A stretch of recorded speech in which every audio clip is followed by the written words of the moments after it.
Another day is another vlog na naman mga idol. For today's video ay manisid kami ng shell. So ito yung kasama ko, si Siderio at ako. At yan, yung tropa namin nakatambay lang. So dito na kami guys. Pumunta na kami sa spot namin. Medyo may kalayuan, mga 5 minutes na lakaran para kumunta sa spot namin. So dito nga, nadaanan namin tong resort. Parang abandonado na siyang resort guys, pero maganda, malinaw yung tubig at malinis, walang basura.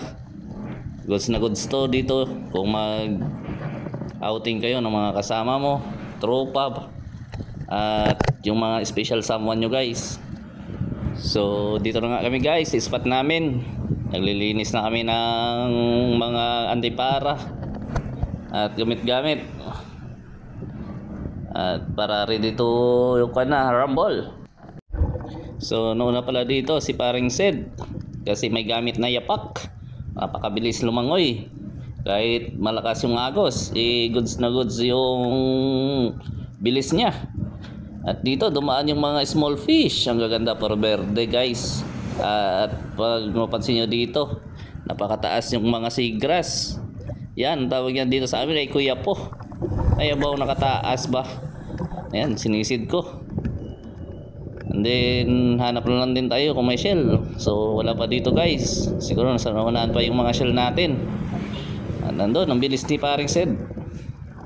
Kala mo talaga maunahan ko sa pagkuha ng shell. Pagsasama lang naman namin yan para may pangulam kami ngayong tanghali guys. So dito napakalinaw talaga ng dagat, kitang kita yung mga corals. At dito unang liswi, malaki-laki. Ito yung first class na liswi natin dito sa Romblon. At shoutout pala sa ating bagong subscriber, kay Ma'am Rosana Belia Hermosa, watching from Davao City. Happy watching po madam, maraming salamat sa panonood. At dito mayroong liswi, may tumpok na 2, 1, 4. Yan idol, lalaki nila. At dito nga banda ay sunod-sunod yung pagpapakita nila. So kung nakaabot kayo dito guys sa video na to, please subscribe naman and like our video para for more videos guys. Maraming salamat po bibili dyan. At ito, lagay na natin yung kuha natin sa ating may wagang palanggana. At dito pa ulit, may nakita pa rin tayo, dalawang magkatabi.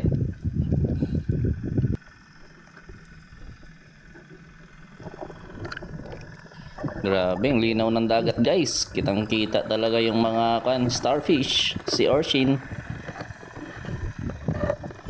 Yan, ipon lang ng ipon.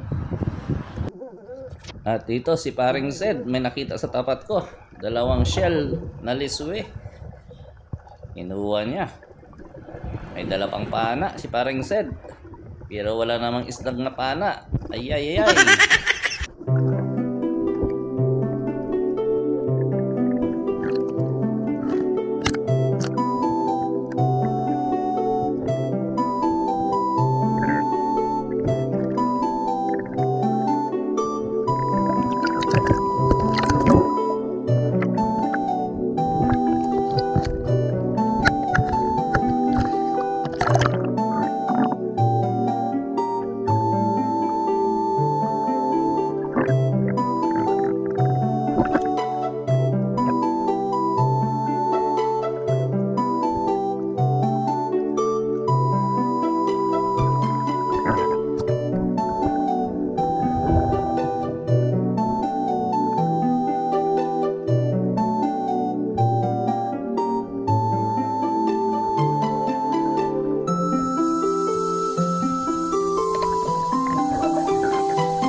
So ito na yung nakuha naming mga shell guys.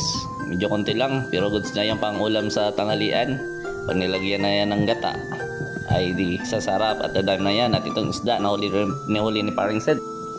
At dito nga guys, ginutom kami at magmimerienda muna kami ng kanin. At iniyaw na namin yung isda, yung trigger fish at payata. At ito yung tuyo na binilad namin kanina, yung ulam namin. Ito si paring Sed. Hi daw. At yan lang guys. Maraming salamat sa inyong suporta. Maraming salamat.